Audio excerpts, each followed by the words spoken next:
নমস্কার বন্ধুরা, চলে এসেছি একটা নতুন ভিডিও নিয়ে। আমার আজকের ভিডিওটি নদিয়া জেলার বিখ্যাত সতীমাতার দোল উৎসব নিয়ে। প্রতি বছর দোল পূর্ণিমায় নদিয়া জেলার কল্যাণীর ঘোষপাড়ায় সতী মায়ের ঠানে অনুষ্ঠিত হয় দোল মেলা। এবারেও শুরু হয়েছে সেই মেলার প্রস্তুতি।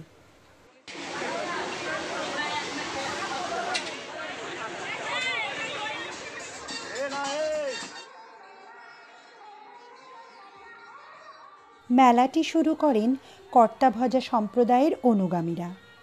এই কর্তাভজা সম্প্রদায়ের প্রতিষ্ঠাতা ছিলেন আউল চাঁদ। পরবর্তীকালে সতীমাতা হলেন এই সম্প্রদায়ের প্রধান। ভক্ত রামশরণ পালের পত্নী সরস্বতী দেবী হলেন সতীমাতা। তিনিই এখানে পূজিত হন।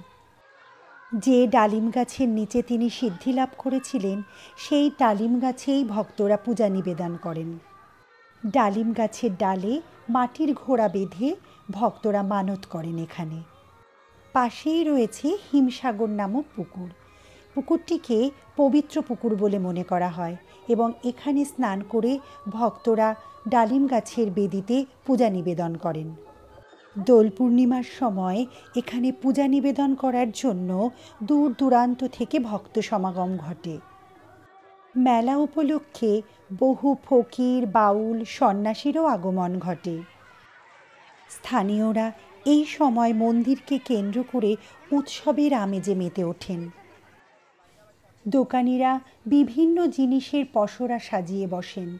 এর মধ্যে অবশ্যই আকর্ষণীয় মেলার বিভিন্ন রকম খাবারের জিনিস।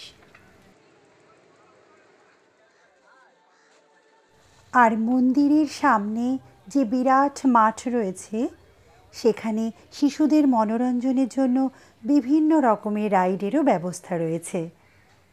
বর্তমানে মেলাটি কল্যাণী পৌরসভার দ্বারা পরিচালিত হয়। সম্প্রীতির এক বিশেষ নজির হচ্ছে এই মেলা। আমার এই ভিডিও যারা দেখছেন তাদের সকলের উদ্দেশ্যে জানাই, আপনারা সকলে এই মেলায় আসুন এবং মেলার যে মহৎ উদ্দেশ্য, সেই উদ্দেশ্যকে সার্থক করে তুলুন।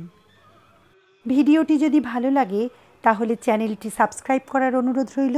সেই সাথে লাইক, শেয়ার ও কমেন্ট করতে ভুলবেন না কিন্তু।